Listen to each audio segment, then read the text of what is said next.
I slept in the old bunkhouse where we used to hide out during a thunderstorm or have group sleepovers as kids. It smells like damp wood. The bottom bunk is only slightly more spacious than the top. The sheets are cheap flannel, and even though a bullfrog croaked away outside as I drifted off, I can't remember the last time I slept so well. Being back in Rose Hill feels like stepping out of the city girl meat suit I've forced myself to wear day in and day out, hoping I'd get used to the new me. But now I've shed the costume and feel like I can breathe again. It's as though I had this idea in my head of what success looks like. I could see my life so damn clearly, the most vibrant scene right before my eyes. So real I could almost reach out and touch it. But every day I spent inserting myself into that scene, I grew more and more uncomfortable, more and more dissatisfied. I questioned why winning didn't bring me greater satisfaction. I kept trying to convince myself I needed time to adjust to the way winning felt.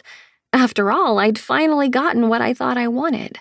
As I stand just a few steps out the door of the bunkhouse, soaking in the wild beauty that surrounds me, it hits me full force. I don't miss the city at all. The sun is shining, the air is crisp, and the lake sparkles like a sheet of infinite diamonds. Even the crushing burden of my student loans and debilitating lack of income feel more tolerable in this peaceful setting. This is what I missed. This is what I needed. From my left, I can hear Emmy up and tearing around the farmhouse. Farther up the mountain, smoke curls from the chimney of my parents' new build. I know I need to make the trip up there and fill them in, even just say hi, but I'm dreading it down to the tips of my toes. I don't want to admit to them how thoroughly everything has fallen apart. West is the one who always had to come clean about making mistakes. Getting arrested, crashing his car while drag racing, knocking someone up, getting injured. It's only since he had kids and started his horse training business that he's taken a break from turning their hair gray. But me? I'm the good one. What are you doing here?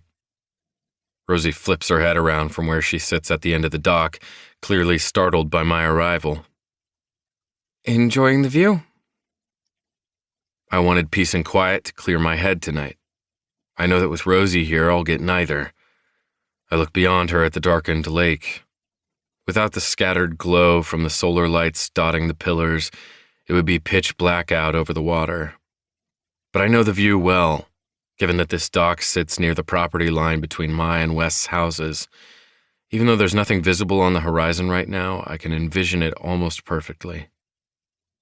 What are you doing here? She asks. I stay standing, not sure how to act around her. Still. Even though I'm now a perfectly successful and independent 32-year-old. I came to sit on my dock and escape the new realities of my life in the dark by the water where it's quiet, except you're here and it's never quiet where you are unless you're plotting someone's death. She snorts, but it's half-hearted. Then she turns back to the still body of water again. First, this isn't your dock, it's my family's. I would know because I've been coming here for years. Second, I don't plot people's deaths. I stride toward her and opt not to tell her that according to the land survey, this dock does, in fact, fall on my property. Fair, you're more of a crime of passion type. But I've spent years thinking you planned Travis Lynch's death out in detail on the pages of that diary. She laughs, but it's not light and airy like I remember. There's a heaviness to Rosie now that doesn't match my memories of her. She may be 3 years younger, but she always kept up with us through her teen years. West never excluded her, and she was always the it girl in Rose Hill, popular to the point of being beloved, if that's a thing.